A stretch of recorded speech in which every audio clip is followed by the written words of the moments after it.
예, 3주 2강입니다, 벌써. 예.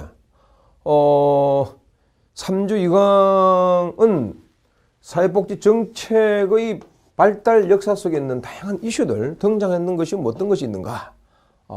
이것은 이제 복지 정책을 공부하면서 여러분들이 반드시 알아야 될 뿐만 아니라 관련해서 첨예한 어떤 대립적인 요소들이 많이 있기 때문에 그 부분을 이제 좀 눈여겨 보아야 되지 않겠는가 이렇게 생각을 하는 것입니다. 기초적인 개념들일 수 있기 때문에 복지 정책에 이제 처음 입문하시는 분들이 들어야 될 내용들이 많고 또 세밀한 부분들이 있기 때문에 참고를 하도록 하시면 좋겠습니다.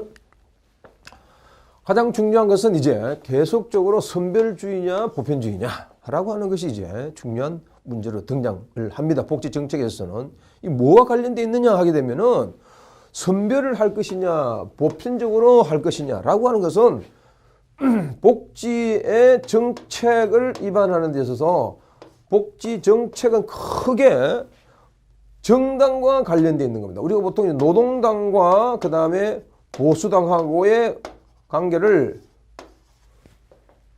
영국에서 우리가 보았잖아요. 그럼 보수당과 노동당과의 관계에서 가장 중요한 그 정강 정책인 것이죠. 다시 말해서 노동당은 뭘 추구하는 겁니까? 평등을 추구하는 거죠. 그 다음 보수당은 자유를 추구하는 겁니다. 보수당의 자유라는 것은 사회적 불평등이고 사유재산제를 주장하는 거죠. 사유재산제를 주장한다는 말이죠. 네? 사유재산제.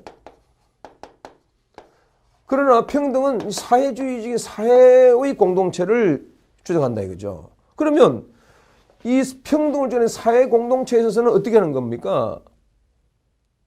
이 비용 자체를 모든 그러한 사회복지의 비용을 누가 대야 된다는 이야기예요? 국가에서 대야 된다는 이야기입니다. 국가에서. 복지 비용을 누가 대야 되느냐? 국가에서 대야 된다는 이야기예요. 그러나 보수당과 자유와 사유재산 인정하는 것은 모든 책임 자체는 인간의 능력과 관련되기 때문에 복지 문제 자체는 개인 누구가 책임져야 된다는 이야기예요.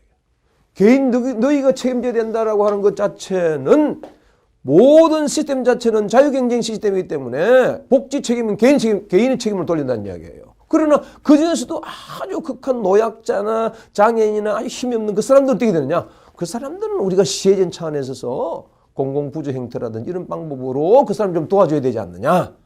따라서 이 선별주의와 보편주의라는 것은 정치 사상과 관련되어 있는 거예요. 그 다음에 정당의 정강 정책과 관련되어 있는 겁니다. 정치 체제와 관련되어 있는 거예요.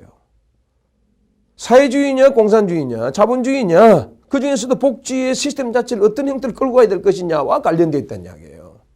중요한 개념입니다. 그래서 복지 정책이 시험 문제 계속 등장할 수밖에 없는 내용이죠. 선별적으로 해야 되느냐 보편적으로 해야 되는 것이냐. 우리나라의 누리과정도 마찬가지이다는 이야기죠. 누리과정 자체를 모든 5세 이하의 모든 영유아에게는 교육은 전부 다 국가에서 물을 씻게 된다. 대통령 공약을 많이 걸지 않습니까? 그러나 실제 들어가면 어떻게 됩니까? 재원 자체가 없는 거예요. 그래서 교육청에서 그거 담당해라. 또 국가에서 담당한다고 했지 않느냐. 그래서 티격탁 싸우고 있는 거예요. 뭐 때문에 싸우는 겁니까? 재원 자체를 놓고. 그 자체는 그 중심 사상을 가만 보게 되게 되면은 모든 교육이나 보육 자체의 책임은 누가 가지고 있느냐? 개인이냐 아니면 국가냐라고 하는 사상과 관련되어 있다는 이야기예요. 오케이? 그 다음에 노인연금도 마찬가지예요. 노인이 젊었을 때 돈을 벌어서 너 개인 스스로가 노후 보장을 해야 되는데 국가에서 왜 책임져야 되느냐 이거죠. 그러나 안 그렇다 그런 겁니다. 인간은 권리가 있기 때문에 내가 최선을 다해 삶을 살아왔는데 국가에서 보장해 도와줘야 된다는 이야기죠. 미안한 이야기입니다. 제가 미국에 잠깐 공부를 하러 갔어요. 그 미국에 공부하는데 한국 교민이 있었습니다. 약 65세대예요. 65세인데 그분이 뭘 했느냐? 월남전에 참전한 거예요. 월남전에 참전했다는 그러한 것 자체가 우리가 볼 때는 아무것도 아닌 것 같지만 그 사람들 목숨을 걸었다 이거죠. 그럼 남는 거 아무것도 없습니다. 남는 게 아무것도 없단 말이에요. 그러나 그 사람 목숨을 걸었죠. 뭐를 위해서? 국가를 위해서. 그러한 것 자체를 국가에서 보상해 줘야 되지 않느냐 이래 본다 이거죠. 따라서 60대나 70대는 그러한 노인들이 가진 게 아무것도 없습니다. 자식들 공부시킨다고? 산업화에서의 일을 한다고? 노후 보장이 전혀 안 돼 있다 이거죠. 누가 책임이냐? 당연히 개인 책임과 동시에 국가 책임이라는 이야기예요.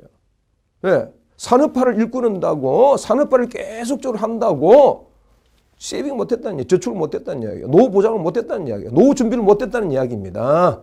따라서 국가에 있어서 이 정도로 살만한 걸 만든 것은 노인들이 만들었다 이래 본다 이거죠. 그 사람 노인들 입장에서는 타당한 논리인 것이죠.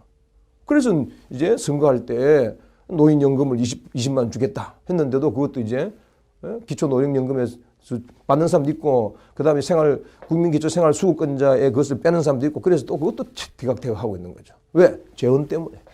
다시 말해서 그걸 개인 책임이냐 국가 책임이냐 또 문제가 또 원점을 또 돌아가는 거예요. 따라서 복지라는 것은 크게 선별적이냐 보편적인 것이냐에 따라